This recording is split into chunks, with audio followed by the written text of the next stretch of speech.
জাতীয় সঙ্গীত পরিবর্তনের একটি বিষয় আসছে, তাহলে এই বিষয়টাকে আপনি কিভাবে দেখছেন? ভাই, এগুলো একটা বিতর্ক সৃষ্টির প্রয়াস। আমাদের প্রধান উপদেষ্টাও বারবার বলেছেন, বিতর্ক সৃষ্টি হয় এমন কোনো জায়গায় আমরা হাত দেব না। আমরা হলাম ইন্টারিম গভর্নমেন্ট, অন্তর্বর্তীকালীন সরকার। আমাদের দায়িত্ব হচ্ছে ল অ্যান্ড অর্ডার সিচুয়েশনকে রেস্টোর করা, পলিটিক্যাল স্টেবিলিটি এনশিওর করা।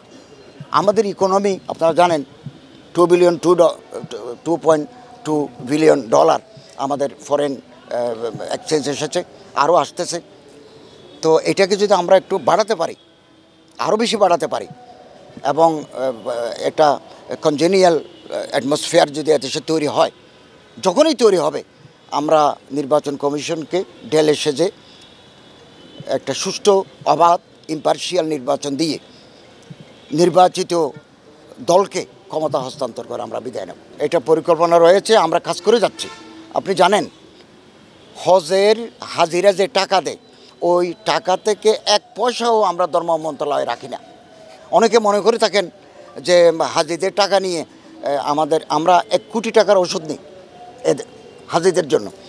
80 জন ডাক্তার, প্রায় আরও 20-30 জনের মতো আমরা নার্স ব্রাদার্স আমরা সাথে রাখি, এবং ফার্স্ট এইড ট্রিটমেন্ট দিই। মেডিকেল অ্যাপ্লায়েন্সেসগুলো আমরা নিই, এবং আমাদের সাথে সৌদি আরবের চুক্তি আছে, যদি কার্ডিয়াক অ্যারেস্ট হয়, যদি হার্ট ফেল করে অথবা আনকনশাস হয়, ওই সমস্ত হাসপাতালে আমরা ভর্তি করি। এই যে খরচগুলো আমরা হাজিদের কাছ থেকে নিই না, এটা আপনি বলতে পারেন one kind of subsidy to the pilgrims. এবং হজের মূল যেটা খরচ, বিমান ভাড়া, সৌদি আরবে থাকা হওয়া, মদিনায় শরীফে থাকা হওয়া, এবং সৌদি গভর্নমেন্টকে আমাদের একটা অ্যামাউন্ট দিতে হয়, এটা কনসিডারেবল অ্যামাউন্ট দিতে হয়। এটা অনেকে জানে না। মিনা, মুজদালিফা, আরাফায় তাঁবুতে থাকবে, এগুলো নিরাপত্তার জন্য সৌদি আরব একটা টাকা নেয়, ওয়ার্ল্ড ওয়াইড সমস্ত হাজিদের কাছ থেকে নেয়, আমরাও দিই।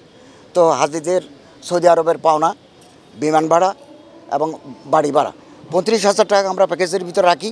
এই 35,000 টাকা যাওয়ার আগে আশকোনাতে আমরা দিয়ে দিই। তো আমি এ মাসেই সৌদি হজ মন্ত্রীর সাথে দেখা হবে।